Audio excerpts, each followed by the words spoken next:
A very good morning to everyone. Today's editorial is all about the evaluation of Narendra Modi's Independence Day address. While addressing this country for 90 minutes for consecutive 10 times since 2014, he has once again made a number of promises to the people of this very country. At the same time, he also talked about his work that he has done for the betterment of this very country. So, without wasting the time, let me start this editorial and try to understand what he has said during his 90-minute speech. The very first thing you can start from here, from ramparts. रैम्पर्स का मतलब होता है कोई भी building का जो ऊपरी स्थल होता है, यानी ऊंचाई, जिसको प्राचीर कहा जाता है। तो आज मोदी ने लाल किले के प्राचीर से यानी ऊपरी स्तर से क्या बोला, इसके बारे में बात होगी। On prime minister Modi's independence day address, Bharat के प्रधानमंत्री नरेंद्र मोदी के इंडिपेंडेंस डे एड्रेस के बारे में यानी उनकी जो स्पीच थी उसके बारे में बात होगी। इसमें ये भी कहा गया कि Narendra Modi's speech was more self congratulatory than reflective.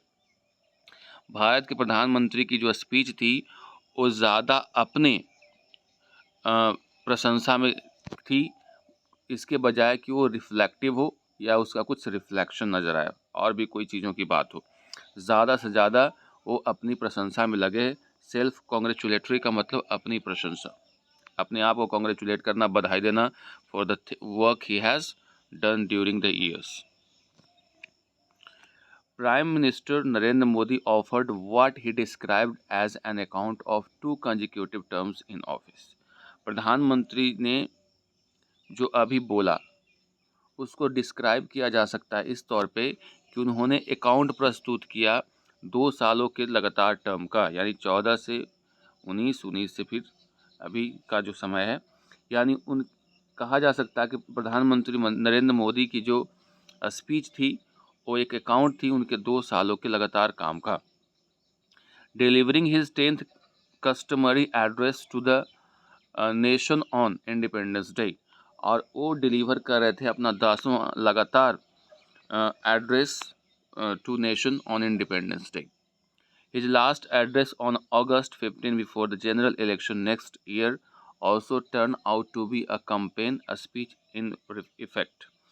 इनका जो आखिरी है 2024 के चुनाव से पहले यानी जनरल इलेक्शन से पहले, it turn out to be a campaign speech in effect, यानी ऐसा लग रहा था कि वो कैंपेनिंग कर रहे हैं, यानी चुनाव का प्रचार कर रहे हैं। कैंपेन का मतलब होता है अभियान या चुनाव, प्रचार। तो ऐसा लग रहा था कि चुनाव का प्रचार कर रहे हैं अगले साल के चुनाव के लिए। As he expressed confidence of winning a third term, और क्योंकि उन्होंने ये भी जाहिर किया अपना विश्वास, आत्मविश्वास कि वो थर्ड टर्म भी जीतेंगे। Cataloguing the achievements and initiatives of country since 2014, यानी क्रमबद्ध, कैटलॉग करना का मतलब उसको क्रमबद्ध करना। तो वो जो अचीवमेंट है और इनिशिएटिव्स हैं 2014 से कंट्री के लिए जो हुआ है उसको एक सिलसिलेवार ढंग से अरेंज करते हुए, the year he became the prime minister mister Modi suggested that it was a new beginning for the country. उन्होंने कहा कि भारत के लिए एक बिगनिंग था जब वो 2014 में प्रधानमंत्री बने, which was until then unstable, और उस समय तक यानी 2014 तक ए अनस्टेबल कंट्री था, एंड एमलेस, और इसका कोई एम नहीं था, यानी कोई भी लक्ष्य नहीं था। Even though independence from British imperialism was वोन इन 1947। मोदी ने कहा कि 2024 तक 14 तक जब उनकी सरकार नहीं बनी थी तब तक जो भारत था वो अनस्टेबल था और एमलेस था। यहाँ तक कि आज़ादी के 70 साल हो जाने के बावजूद भी, यानी भारत जब आज़ाद हुआ 1947 में, इसके बावजूद भी वो एमलेस था। Mister Modi cited demography, democracy and diversity. Modi ने साइट किया यानी हवाला दिया कह सकते हैं या बताया कि डेमोग्राफी का मतलब होता है जनसंख्या, डेमोक्रेसी मतलब लोकतंत्र, एंड डाइवर्सिटी का मतलब होता है जो विविधता।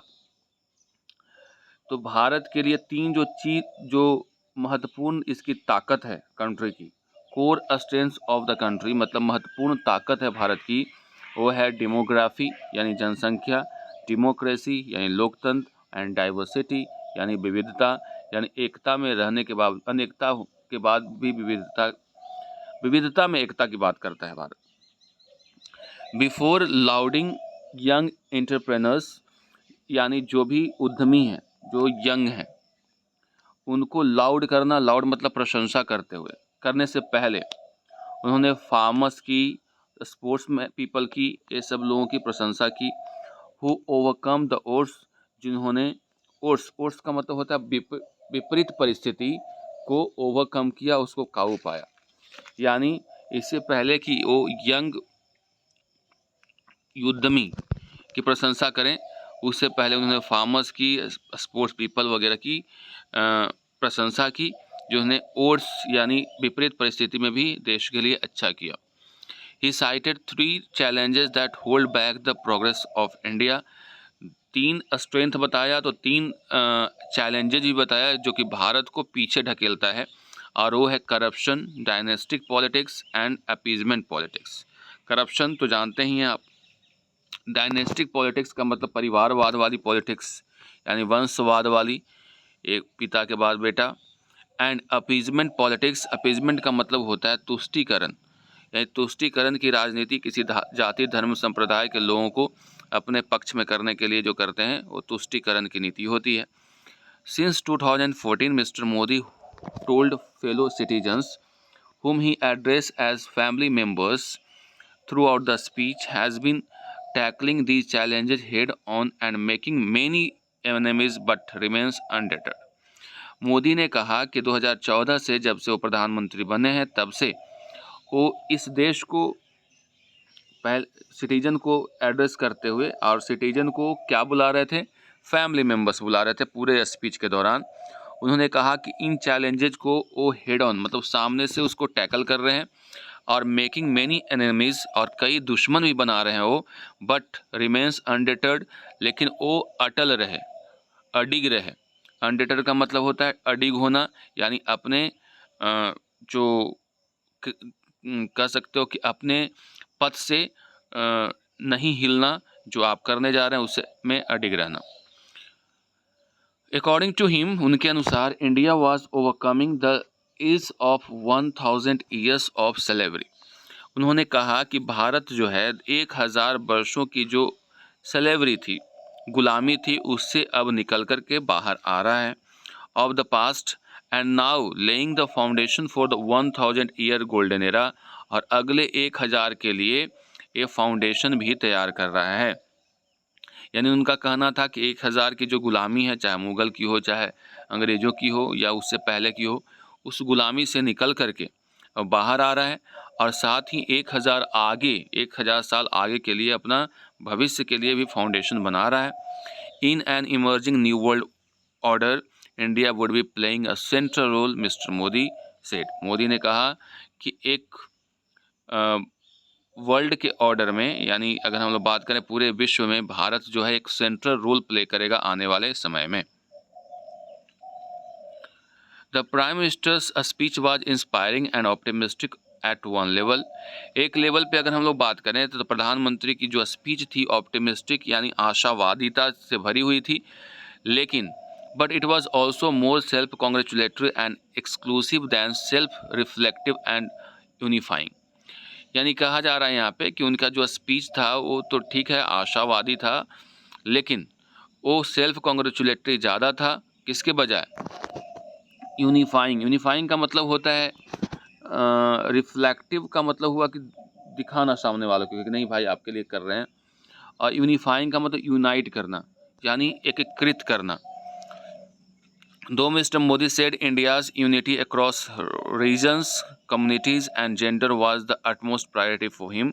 हालांकि मोदी ने बोला कि भारत के अंदर जो यूनिटी है, चाहे वो क्षेत्रवाद की हो, कम्युनिटीज़ के बीच में हो, या जेंडर की बात हो, उनकी प्रथम यानी प्रमुख प्राथमिकताओं में से एक है। The unity pitch did not resonate well, लेकिन यूनिटी की जो बात है वो रेजोनेट नहीं किया, यानी ये अच्छे से तरह से गूंजा नहीं। यानी इसका ये समझना है कि जो उनके द्वारा ये यूनिटी की बात की गई वो आदमी को हजम नहीं हुआ। क्यों नहीं हुआ? As the principal opposition party, main जो अपोजिशन पार्टी है कांग्रेस, उसने कहा कि mister Modi speech was full of distortions, यानी डिस्टॉर्टेड मतलब तोड़ मड़ोड़ कर पेश करना किसी चीज़ को, लाइज झूठ से भरा हुआ था, एग्जैजरेशंस था यानी बढ़ा चढ़ा करके बोला गया था, और वेग प्रोमिसेस यानी अस्पष्ट, यानी कोई दिशा नहीं था वो जो प्रॉमिस उन्होंने किया था। यानी कांग्रेस ने कहा कि वो तोड़ मड़ोड़ कर पेश किया गया, डिस्टॉर्शंस देखने को मिला उनके स्पीच में, लाइज मतलब झूठ मिला, एग्जैजरेशन बढ़ा चढ़ा कर पेश किया गया, और वेग का मतलब अस्पष्ट प्रॉमिस है। The prime minister deployed his skillful oratory to conflate his own persona with the country। कहा कि प्रधानमंत्री ने अपनी स्किल को डिप्लॉय किया है यानी लगाया है, और अपने ओरेटरी मतलब अच्छा बोलने का जो स्किल है उनका, उसका इस्तेमाल किया है अपने पर्सोना को कॉन्फ्लेट करने में, यानी अपने पर्सोना को और आगे बढ़ाने में। The community in India's progress since The continuity in India's progress since 1947 is as self-evident as the daunting challenges of the present। कहा गया कि जो कंटिन्यूटी लगातार जो प्रोग्रेस कर रहा है 1997 से भारत, वो सेल्फ एविडेंट है, वो स्पष्ट है, क्योंकि कितने डाउंटिंग मतलब टफ, डाउंटिंग मतलब tough challenges it of present, denying of overlooking either is not a great strategy for progress। और कह रहा है कि किसी चीज़ को ओवरलुक करना यानी नज़रअंदाज कर देना वो सही स्ट्रेटजी नहीं है प्रोग्रेस के लिए। Mister Modi noted that peace and normalcy were returning to a strife torn Manipur. Modi ने ये भी कहा कि शांति और नॉर्मलसी, नॉर्मल सिचुएशन बहाल हो रहा है कहाँ? मणिपुर में। But no state accountability for the violence and chaos was mentioned. लेकिन किसी प्रकार की स्टेट की तरफ से अकाउंटेबिलिटी का मतलब होता है रिस्पॉन्सिबिलिटी, नहीं सेट किया गया कि इसके पीछे वहाँ के जो स्टेट पॉलिटिक्स है वो जिम्मेवार है, ऐसी कोई बात उनके द्वारा नहीं कही गई। वायलेंस का मतलब हिंसा होता है, कैओस का मतलब उथल पुथल होता है। Mister Modi's claims of uncompromising crusade against corruption are weakened by the selective approach of the central investigating agencies that target only opposition politicians until the point that they align with the Bharatiya Janata party. प्रधानमंत्री मोदी का जो claim है कि वो युद्ध लड़ रहे हैं, क्रूसेड का मतलब युद्ध है, यानी करप्शन के अगेंस्ट में क्या करेंगे, वो युद्ध लड़े हैं और लड़ रहे हैं, ये बात कमज़ोर पड़ जाती है। वीकेंड का मतलब कमज़ोर हो गया, यहाँ पे कमज़ोर पड़ जाती है। क्यों? क्योंकि जब सेंट्रल इन्वेस्टिगेशन एजेंसी हैं वो सारे के सारे सेलेक्टिव अप्रोच अपना रही हैं, केवल टारगेट कर रही हैं अपोजिशन पार्टीज़ को, और तब तक टारगेट करती है जब तक वो आकर के भारतीय जनता पार्टी में मिल न जाए, और जैसे ही भारतीय जनता पार्टी में वो व्यक्ति आकर के मिल जाता है वो दूध का धुला हुआ हो जाता है, और सारा उसके ऊपर जो सारा जो करप्शन का चार्ज लगता था वो ख़त्म हो जाता है। तो ये भी जो बात कही जा रही है मोदी के द्वारा कि करप्शन के खिलाफ वो उनकी ज़ीरो टॉलरेंस है, वो भी गलत साबित हो जाती है। कब? जब एजेंसीज़ के द्वारा सिलेक्टिव अप्रोच अपनाया जाता है, तब।